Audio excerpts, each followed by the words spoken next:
Jangan lupa like, comment, and subscribe channel YouTube TVRI Bengkulu dan nyalakan lonceng notifikasinya.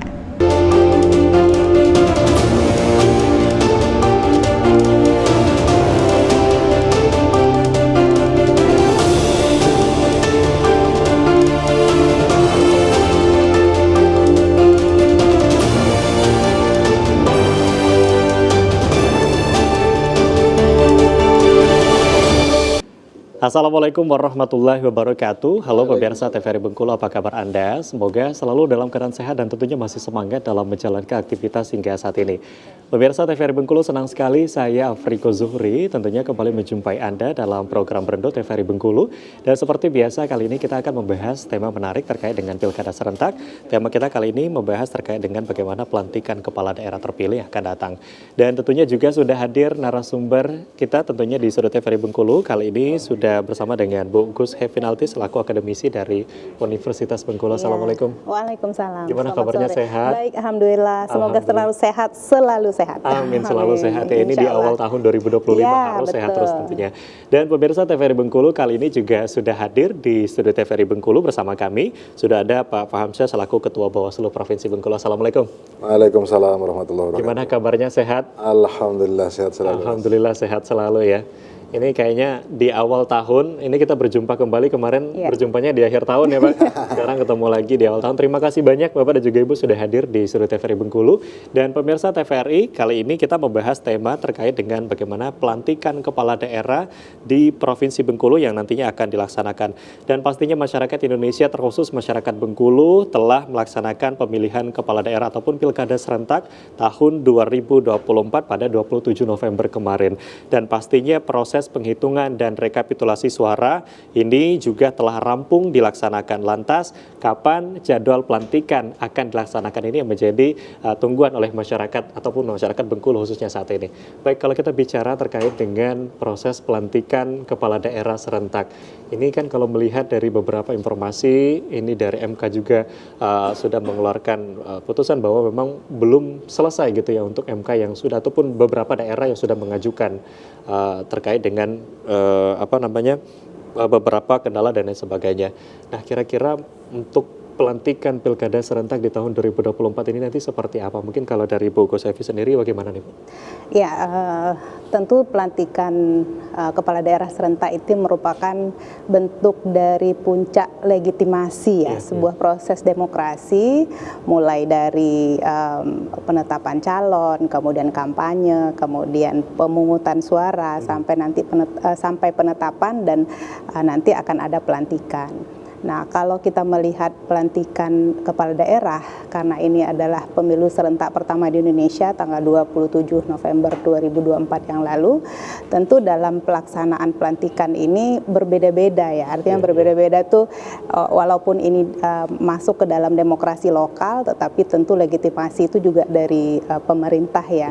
Jika masih ada kendala perselisihan atau sengketa-sengketa yang dilakukan atau yang diselesaikan di tingkat pusat, dalam hal ini MK, tentu kalau sudah selesai ya bisa pelantikan gitu. Tapi kalau belum juga sampai kepada proses selesainya dalam sebuah sengketa itu ya diharapkan ini dapat selesai, dan kalau saya tidak salah tuh sampai Maret 2025 itu diberi waktu untuk bisa selesai dalam semua kasus sengketa seperti itu. Yang awalnya pelantikan ini kan Februari 2025 ya.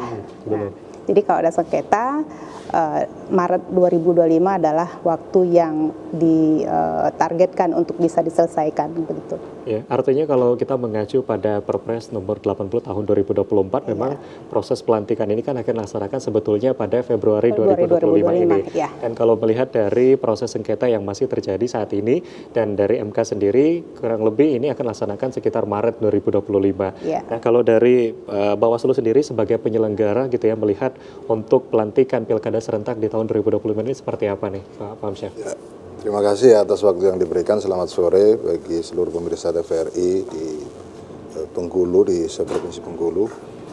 Kalau bicara tentang pelantikan, hari ini kan kita sudah bersyukur ya, seluruh tahapan pilkada itu kan sudah kita lalui hampir rampung. Tinggal menyisakan perselisihan hasil pemilihan atau PHP di Mahkamah Konstitusi. Kebetulan kita kan ada tiga kabupaten kota yang kemudian masih berproses di Mahkamah Konstitusi, walaupun ada informasi dicabut dan lain-lain, tapi proses di Mahkamah Konstitusi karena sudah diregistrasi, maka dia harus tetap berproses. Nah, informasi kan malam nanti, sebenarnya sore tadi harusnya jam 3 itu kan sidang pendahuluan ya di beberapa kabupaten kota.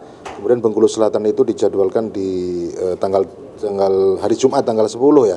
Tanggal 10 di jam 8 pagi. Nah, artinya selain itu kan kabupaten di 7 kabupaten kota yang lain, kalau informasi kita sudah mendapatkan undangan dari KPU, besok itu secara serentak akan ada penetapan bupati kemudian terpilih dan gubernur terpilih yang tidak ada sengketa gugatan di Mahkamah Konstitusi. Maka kalau melihat dari itu berarti bagi kabupaten kota yang memang tidak ada sengketa besok sudah penetapan ya. Masuk yang pilgub karena tidak ada sengketa. Nah, bicara pelantikan kapan kemudian, kalau tadi disinggung dari kawan-kawan dari UNIP ya, bahwa di jadwalnya mahkamah itu kan ada sampai di Maret ya. Kita tidak tahu nanti apakah kemudian bagi kabupaten kota atau provinsi yang tidak ada sengketa atau sudah ada putusan pendahuluan misalkan, kemudian penetapan, kemudian langsung bisa dilantik di Februari atau bagaimana, kita lihat nanti. Kan tahapan bagi penyelenggara ini kan ketika sudah selesai, kemudian di Mahkamah Konstitusi sudah putus, ya maka kemudian ketetapannya itu diserahkan kepada pihak berwenang untuk dilakukan tindak lanjut, yaitu pelantikan. Pelantikan bukan ranahnya lagi penyelenggara pemilu, tapi kepada lembaga lain. Apakah itu kalau gubernur dilantik oleh atas nama presiden melalui Mendagri, atau kemudian bupati wali kota itu Mendagri nanti kepala daerah gubernur terpilih, ya kita lihat nanti seperti apa mekanismenya. Paling itu. Ya, artinya kalau kita melihat untuk proses penetapan sendiri tadi sudah bisa kita lihat ya. Artinya beberapa daerah yang memang ada sengketa dan memang masih dalam tahapan dari MK sendiri ini mungkin akan tertunda untuk penetapan sendiri. Benar. Jadi ada beberapa daerah katakanlah untuk penetapan bupati dan juga gubernur ini akan dilaksanakan besok gitu ya Pak. Besok informasinya serentak se-Indonesia. Serentak yang se-Indonesia. Tidak ada PHP ya, yang tidak ada perselisihan hasil pemilihan di Mahkamah Konstitusi. Begitu. Artinya memang untuk beberapa daerah, katakanlah untuk Bengkulu Tengah dan juga Kota Bengkulu kan ini sebetulnya sudah ada pencabutan gitu ya dari hasil dari gugatan sendiri. Ini berarti juga terkendala untuk proses penetapannya, tetap mengikuti administrasi dari Mahkamah Konstitusi. Kan informasinya begini. Ada sidang pendahuluan namanya, pendahuluan yang dilakukan di Mahkamah Konstitusi karena itu sudah masuk di EBRPK ya, jadi buku registrasi perkara di Mahkamah Konstitusi, maka kemudian ya tetap harus di sidang pendahuluan. Nah, nanti setelah sidang pendahuluan apakah kemudian sesuai dengan peraturan Mahkamah Konstitusi tentang ambang batas, tentang kemudian legal standing dia pengajuan gugatan, kemudian persentase selisih sesuai dengan yang diamanatkan oleh PMK misalkan, itu terpenuhi atau tidak. Kalau tidak, maka kemudian nanti di putusan pendahuluan namanya putusan dismisal, biasanya ini akan dilanjutkan atau tidak dilanjutkan.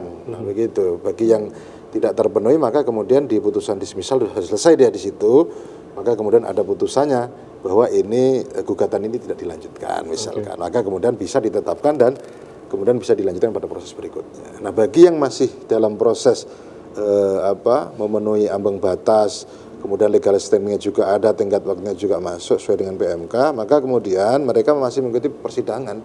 Nah, rekomendasi sidang hasilnya apa, itu kan juga harus kita tunggu dan kita ikuti mekanisme yang ada di Mahkamah Konstitusi. Ya, kita masih menunggu bagaimana mekanisme dari Mahkamah Konstitusi nanti untuk beberapa daerah ini. Baik, nah kalau kita melihat untuk pilkada serentak ini, tadi disampaikan oleh Pak Pamsyah bahwa besok akan ada penetapan untuk bupati dan juga gubernur secara serentak se-Indonesia. Kalau dari Bu Kusevi sendiri melihat untuk proses dan tahapan pilkada serentak ini cukup panjang gitu ya, yang kita laksanakan sepanjang tahun 2024. Nah, sesaat lagi mungkin akan kita saksikan bersama untuk kepala daerah baru terpilih yang nanti akan segera dilantik, ini seperti apa? Ya, ini Indonesia kan peringkatnya ini ya tinggi gitu ya, artinya pelaksanaan pemilu serentak ini kan langka di dunia. Nah, Indonesia berhasil untuk melaksanakan itu gitu. Sesuatu hal yang menurut saya satu inovasi lah begitu ya. Dan pada tahapan-tahapan yang dilakukan walaupun secara regulasi sudah diatur, kita juga melihat bahwa banyak juga sengketa-sengketa yang dalam pelaksanaannya tidak seperti yang diharapkan gitu ya. Nah, akhirnya pada penetapan hasil pemilu sampai nanti ke pelantikan ini merupakan proses puncak yang ditunggu-tunggu oleh masyarakat tentu saja ya, karena dari tadi yang saya sampaikan dari proses yang panjang pendaftaran, kemudian penetapan calon, kemudian ada kampanye sampai pemungutan suara, itu kan sesuatu proses yang mungkin lebih kurang 2 tahun ya yang memang dipersiapkan untuk itu gitu.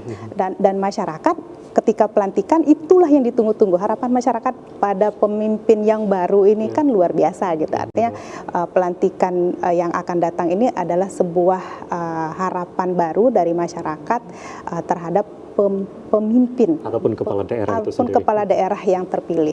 Gitu. Oke, baik, ini tentunya nanti kita nantikan bersama gitu ya, sesuai dengan harapan masyarakat bahwa nanti pemimpin ini akan menjadi sosok yang betul-betul memimpin dan membawa perubahan. Baik, kita akan break sejenak, nanti kita lanjutkan kembali dalam segmen selanjutnya.